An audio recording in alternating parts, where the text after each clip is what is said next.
This is Kathy. She's one of my patients. She likes to sleep on her right side over her left. So I can't make her perfectly symmetric, but I will be conscientious that I want to fill a little bit more on this side than on this side. I like to build the temples. If you build the temples, look at what it does for the jawline down here, okay? And so women also commonly come in complaining of this. These lines, you get volume loss that starts to occur back here. So with her, we want to build a little bit here in this fat pad pre-auricularly, because when you do that, it lifts. And that's what this liquid facelift that people call it is essentially doing. You're lifting. In the clinical trials, patients actually had their results, they looked still better at 2 years after a series of about 3 or 4 than they did before starting.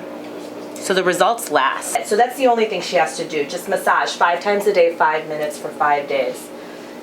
And just one more. You can do it in your car. You can do it anywhere. Yeah, the best times. Remember. The best times to do it are when you're washing your face at night and in the shower in the morning. Those are the numbing dots.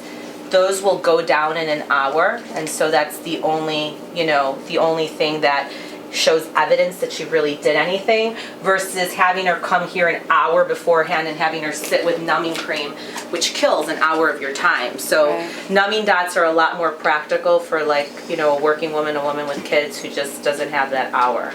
So if you look at her now, turn to the right, you can see that her contour is just a lot smoother. It's not as that concave that we talked about, right? Now this, she might get a little bit of a bruise there, but this temple matches it just a little bit better.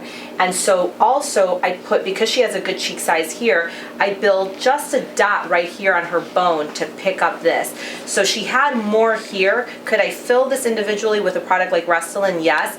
But for a 58-year-old, her neck contour is very strong. Tell them what, people were telling you, because how old are you? I'm 58. Okay. And so when I was at the wedding, I was telling Dr. Fabi, because really it was a great compliment to her, is the makeup artist said, you haven't had a facelift and you look so, I can't believe how good your face looks. And so then when the photographer was taking our pictures at one point, she said, you're one of my prettiest mothers of brides we've ever had, and you haven't had a facelift. And I go, no, I haven't had a facelift. But I didn't tell her 2 months ago we did Sculptra.